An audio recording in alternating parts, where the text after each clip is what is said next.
Il-ballata Katrin tal-Imdina hija l-aktar xogħol magħruf ta' Dwardu Kakija. Iżda Kakija kiteb bosta aktar xogħlijiet. Għal din ir-rokna, it-tim tagħna ltaqa' ma' Dr. Joseph Għaxaq sabiex jitgħallem aktar dwar dan l-awtur tas-seklu 19. Dwardu minn dejjem wera interess fit-tagħlim u fl-istudju.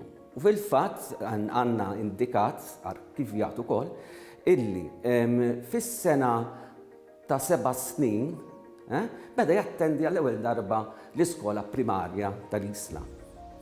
Dan waslu ovvjament biex eventwalment kompla l-istudji tiegħu mhux biss fil-kuntest tal-lingwa Maltija, għax imbagħad dan naraw aktar jiżviluppar quddiem, però wkoll itgħallem lingwi oħra barranin li servew biex ukoll jagħti kontribut fil-kuntest tal-xogħol tat-traduzzjoni. Mbagħad ħanitkellmu dwar aktar quddiem.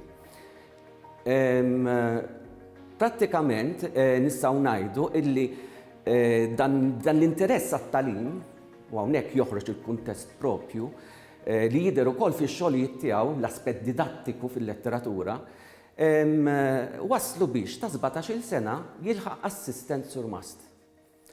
U ta' il-kontribut tiegħu fl-iskejjel tal-gvern, l-iskejjel primarji tal-gvern, l-ewwel il-Birgu, imbagħad l-Isla, imbagħad fl-aħħar ħattarxin. Ta' servizz ta' 33 sena bħala assistent surmast.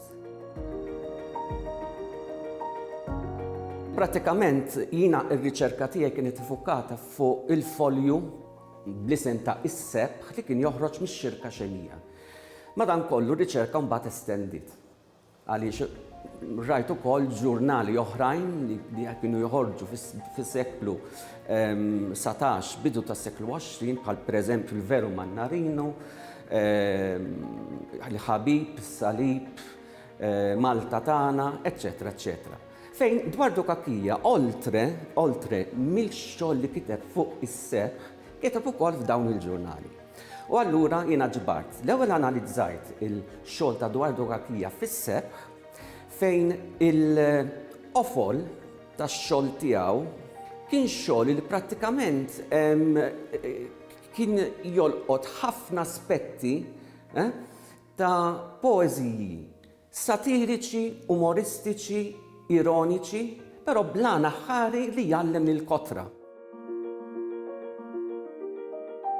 Sfortunatament, dik kienet waħda mill-mistoqsija ta' riċerka tiegħi.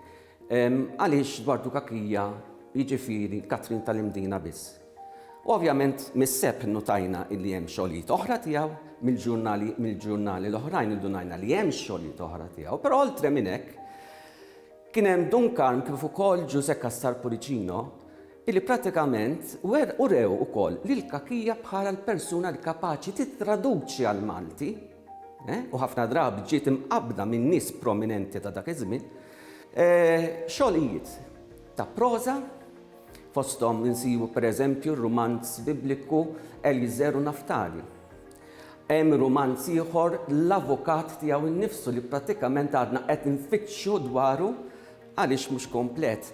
U l-aktar li traduċa xogħlijiet ukoll kienu mill-Italjan, Spanjol u l-Portugiż. Ma nistax ma nsemmix pereżempju traduzzjoni tal-poeta Luis de Camões, fejn Dwardu Kakija semmija l-anja ta' din it-tfajla Portugiża u l-imħabba tagħha li tat. Hemmhekk joħroġ ukoll l-element tal-fatt li Dwardu Kakija mhuwiex Katrin tal-Imdina biss.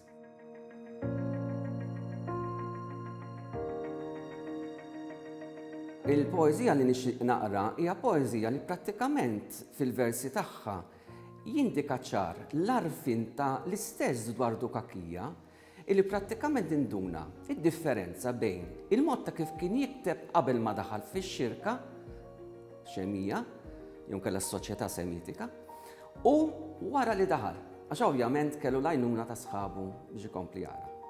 U fid-daħla li poġġija din il-poezija poġġija fid-daħla l-ewwel pubblikazzjoni tiegħu taqbil bil-Malti u jgħidlek. Qed nistħajjen min jgħidli kif tbiddilt bħal-lejl min-nar. Dari tikteb kont xi ċajta, issa fik x'inhu li sar. Kollu minnu tgħidu sewwa għax kont nikteb ħmerijiet. Imma dak kien żmien ieħor, dak kien żmien ta' dlamijiet. Dak iż-żmien ma kellix mera fejn kont nista' niraj ftit. Għal daqshekk ħlif xi ħmerija ma kontx nista' qatt ngħid. Niżżik ħajlil tax-xenija għaliex ħarġu fol sabiħ li mill-ewwel id-dawl tani u ħajjarni nikteb fih. Issa jekk xtaqt nħalli xi tifkira tiegħi l-ħbieb li mhumiex fil-foll imsieħba, it-tifkira u dan il-ktieb.